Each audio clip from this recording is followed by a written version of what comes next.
Have you heard about World Interfaith Harmony Week? Yes, I have.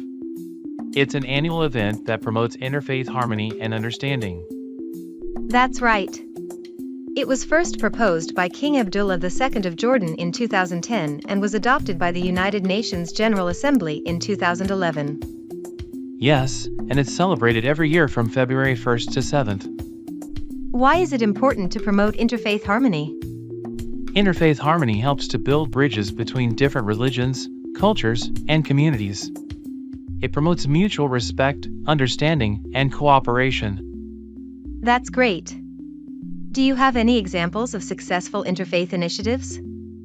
Yes, there are many. One example is the Interfaith Youth Corps, which brings together young people from different faiths to work on common goals, such as poverty reduction and environmental sustainability.